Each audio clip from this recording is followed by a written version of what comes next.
Hi, I'm Tim, and welcome to Tea with Tim, a quick cuppa conversation about what's hot in education right now. Today, I'm really fortunate to be joined by Dr. Susan Marie Harding, who heads up our Australian Teacher Workforce Data team here at AITSL. Welcome, Susan. Thanks, Tim. Really important question to open our conversation. What are you drinking today? I'm drinking Earl Grey. It's a bit divisive. Not everyone loves it, but I love it. So That's good to see. And great that our cups are coordinated. that's right. My favourite AITSL cup, the pink. Always the pink. Just wanted to start today by talking about the Australian Teacher Workforce Data Survey, which is open at the moment. Can you tell us a little bit about that survey? Sure. It's the only survey in Australia that goes out to every single teacher. So everyone who's registered as a teacher has an opportunity to participate. They receive a unique invite from their teacher regulatory authority, and they can participate in a national survey that's been running since 2018, and we collect all the data on the teachers across Australia, what they're doing, what their experiences are, and we report on that data. We report it publicly to education ministers, employers, system sectors, and publicly available. So that's massive, because I think there's about 500,000 teachers in Australia who are registered. That's right. Not all of them are working currently as teachers, but if you're registered, you have the opportunity to participate. And what's the sort of response rate that we've been getting in the past? We get around 10% of teachers, so 1 in 10 answer Wow. the survey. Yep. It varies by state and territory, but overall, 1 in 10. So about 50,000 teachers are responding to our survey. Yep, that's right. And it's really important that we have a high number because teaching is a real individual experience. Not all schools are the same, and definitely every teacher has a different experience. And actually, because it's a data initiative, we need enough people from different demographics. So we need enough early career teachers, we need enough casual teachers. If we don't have enough of each little group, we can't report on them. So part of what we then do with the data is to be able to break that down into different cohorts or teachers in different settings, regional, remote, urban, and provide that information to decision makers. That's right. So I think that's a really good segue, because we've been asked a few questions on our social media about the survey from people that have done it in the past. And I might just bring some of those up and get you to respond. So Sure. The first is, I think we've gone a bit of a way there, but is this survey actually worth participating? Where does the data go? Well, the data is written up into reports, and it's also available online in what we call a data portal. So that is available publicly. But then those reports go to employers and systems, sectors, policymakers, so that people know what the experiences are of teachers, and therefore they can know what sort of policies will help teachers, where funding should be allocated and things like that. So it's really very important. So sometimes we hear that the voice of teachers is drowned out by politics or the interests of particular groups. But I think what you're saying to me is this is a way that the profession's voice is absolutely at the table of ministers and senior bureaucrats in systems and sectors to help them make better decisions. Definitely. That's absolutely fantastic. I think it does bring me to the next point, and this is that sort of idea that this runs every year, I understand. Yep. And so we've had a question here. Well, I filled it out last year. Why should I do it again? Yeah, well, it's somewhat of a professional duty, I guess, to complete the survey each year because your experiences change. You might change schools. You might leave teaching for a year and come back. And we know that people do. The survey is different for everyone, and it sort of follows this programmed logic. So based on your responses, you get a different question. Based on that response, you get a different question.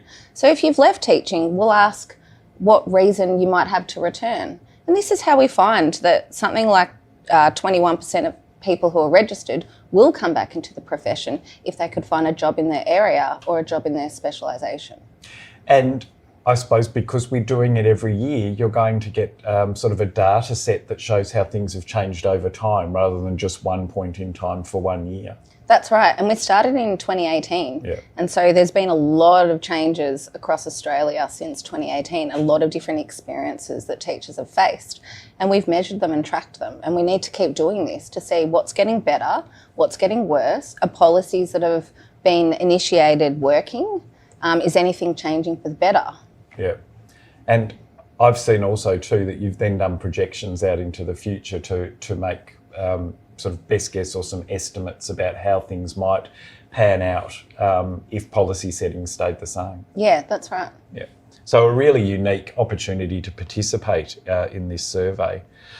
Again, we come back to this idea of this, I suppose, the authorising environment. Yeah, it's great to have a data set, but what authority does AITSL have to do anything with that data? Well, actually, AITSL does set national policy. So the teacher standards is an AITSL product. And if you think the different policy initiatives that you've got state governments, you've got Catholic dioceses and independent schools, they all need to know what's happening in teachers, for teachers, so they can write their policies, they can write their guidelines, they can provide regulations and rules for schools that they have to follow, and even principals can use the data and think about what experience are they enabling in their schools for teachers and where could they potentially do better. And I think too that we can't underestimate the power of the voice of the profession. It's a very, very compelling argument to be putting forward the position of the profession when these decisions are being made, because that is actually the reality of our teachers in classrooms, in schools, and who are registered and not in schools. We need to understand their reality. So it's important from that perspective. It is. Obviously, teachers are under some time pressure. We know that because we hear that workload is a real reason that teachers are finding teaching difficult at times. And you know why you know that?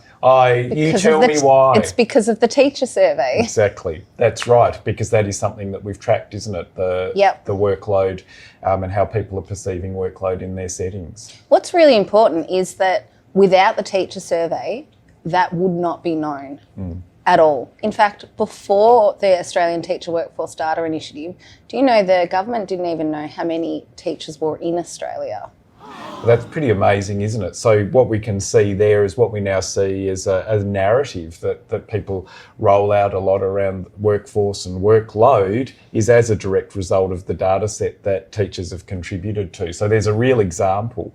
But just coming back to my question, I'm under a lot of workload pressure. Now I've got to fill in a 15-minute survey. How am I supposed to do that? Or why, I suppose, would I prioritise it? Well, I think that if we don't provide an opportunity and a chance to speak, a chance for teachers to say what their experiences are, then we won't know what their experiences are. So if you're going to designate 10 minutes to anything, you probably should be doing this survey. Teachers have been given quite a lot of surveys, but this is the one to do, really. An interesting question next, and I've spent a fair bit of time in schools and classrooms, and I often hear this, you don't want to hear my opinion. So that's a question that's come through. You don't really want to hear what I'm thinking about how I'm going. What would you say to that? Is it just all a good news story that we want to hear, or do we want to hear all those perspectives? No, we want to hear all those perspectives, and we do want to hear the good news stories, but we also want to hear the unique different experiences and even the boring stuff, like what contracts are people on and who's working part-time. You know, middle leaders, 8% of middle leaders work part-time, and some principals might not think you can hire someone in leadership unless they're full-time. But now we're giving principals the permission to hire someone who's really good to lead in their school, who might only work 3 or 4 days a week, and that's okay. And they know that 8% of middle leaders are doing that, and therefore that's okay. So it gives permission for things as well. It's not all exciting in experiences. Sometimes that mundane information that we gather is also really important. I think the other thing too is that the data set over time has the ability to be queried to see where there's correlation between particular attributes of teachers and particular experiences, and where there is a positive correlation, that'll inform decisions about how can we do more of that thing which is having better outcomes for teachers. That's right. We measure things like induction experiences, so whether teachers had reduced face-to-face teaching time, or they had an orientation program, or they were mentored. Now we can find out which one teachers found most valuable, but we can also look at those correlations to see, well, if someone received mentoring when they first started, Does that result in a quality teacher 10 years later? Does it result in someone who's likely to stay in the profession longer, who's likely to be happier? Yeah. And so we move away from that sort of speculation or policy by anecdote to data-informed policy decisions which are based in the reality of teachers' experience. Yeah, that's right. So a question that we're often asked at AITSL is, where's my link? You know, I'm excited, I'm ready to do the survey, can AITSL please send me a link? And can you just explain the mechanics of how all of that actually works? Yes, so because we invite every teacher, we invite them through a unique link. That's just their invite. It'll come through in an email from the Teacher Regulatory Authority, and it will invite the teachers to participate. If someone can't find their link, it's best to just type in Teacher Survey or Australian Teacher Workforce Survey, and they'll be able to find it in their email box.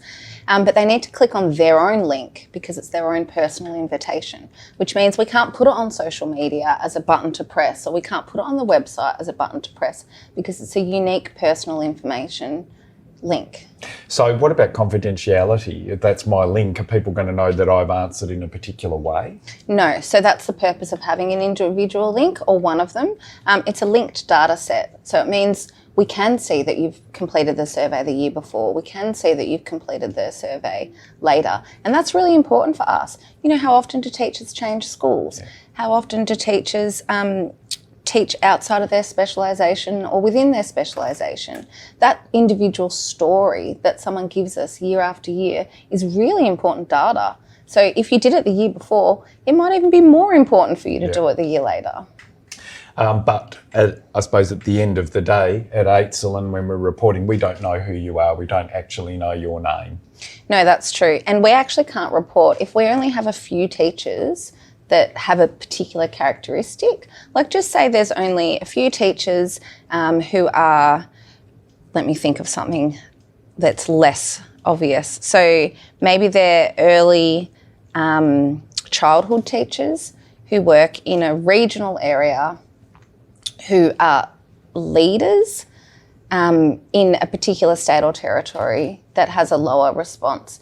If there's less than 50 people in that group, we can't report on them at all. Okay, so it is really important that people take the opportunity to have a say, and in opposition to that, if you're not having a say, someone else is having a say for you because their experience will be recorded and will be used to inform decisions. That's right. If teachers don't have their say, someone else will decide for them. I think that's a great message to take away. So the Australian Teacher Workforce Data Survey is open now. As you've heard from Susan, it's a really important data set that allows us to make better decisions for the future of teaching and school leadership in Australia. So go and look in your inbox for that link and fill it out. Thanks, Tim.